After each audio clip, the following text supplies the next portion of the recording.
Now here comes the review that I couldn't wait to get into. Kidaf, Adolescents, and In the Air. We're gonna do both projects back to back, just like we did 6 Seconds, Demigod, and Animated. Let's get it.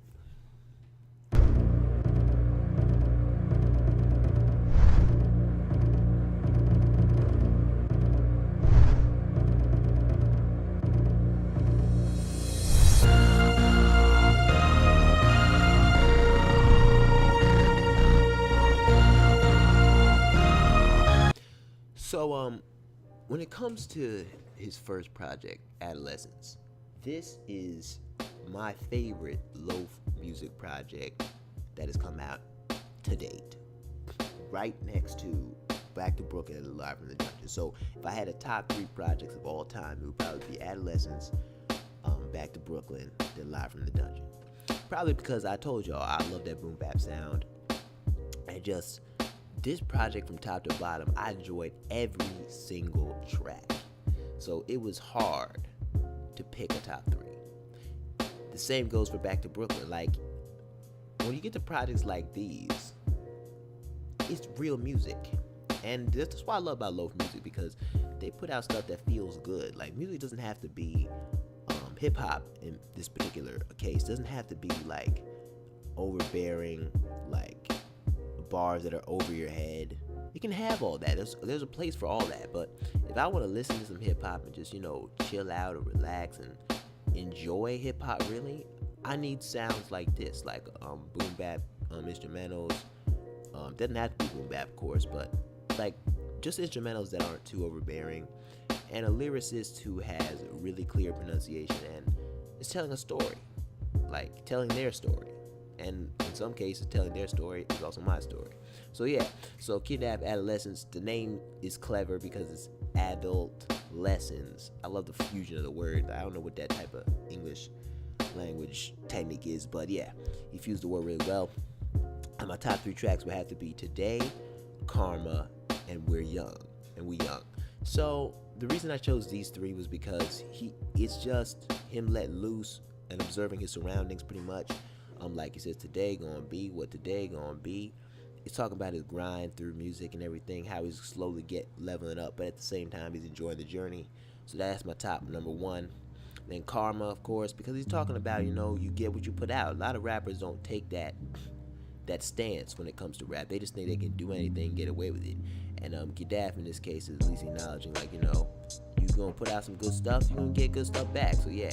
And then We Young is it's kind of a toss-up between We Young and Never Ending featuring Shadow the Great.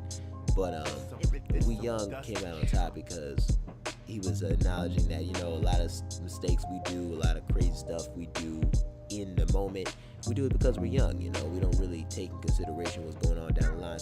So this whole album had a wisdom to it. I know that loaf music isn't, these guys aren't very old, they're my age, but they got a lot of wisdom to them, which is, I like it. And it's not preachy wisdom either. They're acknowledging that, you go through life, you take a couple bumps, you experiment, all that type of stuff, but at the same time, they learn from these things. They document it and pass it on to the leader in a way that's not in your face or forcing you. It's just very natural, like it's like the homie talking in the street saying, man, I learned this today, I learned that today. That's why I love it, and that's why it's called Adolescence. So yeah, I love the whole album. The only other projects I can say that are in this category is Back to Brooklyn, Demo, Delta Theory, and maybe that's about it. Like a whole project that I enjoyed track for track. Adolessence is in my top albums of all time. If they had a vinyl still, I probably would have to get me a copy of that. But yeah, next project that he released this year was In the Air. Now, when I first heard the title, much like Shine Sinatra's title, Blue Dreams Cartoons, I was kind of hyped up, and I kind of had like a theory of what the album would sound like before it came out, and it went in a different direction than what I wanted. But not what I wanted, what I predicted. But it was still good. So yeah, In the Air, Light Some More, Full Leap, and Trees In. These are my top 3. Now, I enjoyed this whole album all the way through, of course. but it wasn't as much of a hit to me as Adolescents. I don't know why. And yeah, actually, I take it back. I do know why. It's this project In the Air was more ambitious. Like Kidaf was really pressing his flow. I'm trying to fit more syllables in his flow. Really get reach for them bars, do the high level lyricism type of thing. And in some parts of the audio clip, it sounded like he was cut off a little bit. Like this, I noticed the same phenomenon with Shadow the Great on the Complex Fusion track called Verbal Toxin.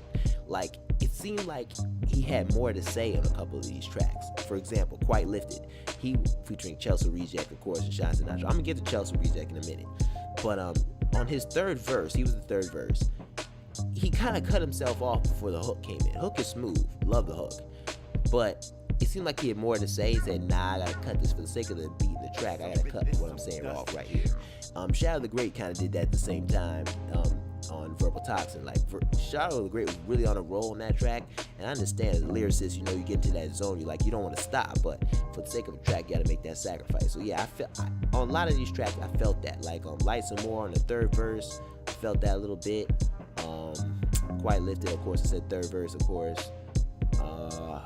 Grind remix, I felt that as well. Like there was some verses here I would have liked to hear all the way through. I don't know why I couldn't speak today, but all that critique aside, I love the album. So, or EP, it's more like an EP's length, but whatever, album, whatever they want to call it. So yeah, Lights and More is my favorite track on here because I heard this one verse, the first verse of Lights and More, on a freestyle on the radio when they were doing a radio show in Queens with Rebel Diaz and everything, and I actually got to call in, and I was one of the first callers on that show, so I'm honored to have that. I'm kind of mad at myself I didn't save that recording, like re-upload it to YouTube or something, but anyway, it's all good. Lights and More, the first verse was played over a really gritty beat, and it sounded so hard, and I was like, oh man, that's dope. I didn't know it was going to be on the album until the album came out, and the beat is so much lighter toned and less gritty, so it gave the same verse a different feel. I know a lot of people, when they hear rappers spit the same verse, because lofi music does this a lot, but when they spit the same verse over a different beat, it does have a different feel. Although it's not ideal, I still appreciate it. Like hearing his first verse on Lights and More over this beat gave it a lighter feel versus that gritty beat he had freestyle on the radio, but still hard both ways. Lights and More, the reason I like this track the most is because all verses and the whole hook and everything is basically summarizing where he is now in the game, and summarizing this whole project In the Air, and summarizing the transition from between Adolescents and In the Air, because the hook says, sometimes I don't want to write no more, but then I double down and write some more, something like that. And yeah, so it really does give a summary of his whole catalog, which is hard to do. So yeah, I like Lights and More the most. Full Leap is another one. It's kind of like Lights and More. It's like another version of Lights and More, just with some extra verses and a different spin. And then Trees In is the same type of thing. So it's really like all these are the same track with different flavor, much like Sean Sinatra's project. So yeah, but Lights and More stood the most out to me, and I love the whole album top to bottom. But yeah, Kidaf is my favorite member of the group so far, and followed shortly by Shadow the Great, and I think it's just because they had the biggest catalog. I'm still waiting for like Sean Sinatra to give us some more music, and Also Dope give us some more music. I haven't heard a solo project for Oso. Wait, I take it back. There was a year ago, last year, I opened a project called 14 EP, and it sounded really good. It's a shame that Loaf Music took it down, because I'm not going to be able to review it before this Loaf week is over. So I guess I'll have to find something else. But Also Dope, I'm looking forward to what he's got. He's got a new track coming out called So Cold, and it's off the J Dilla mixtape they did a while back. And yeah, it sounds pretty good. I'm looking forward to that. That's Kidaf, Adolescents, and In the Air. It's the Adam Smasher, live from the multiverse.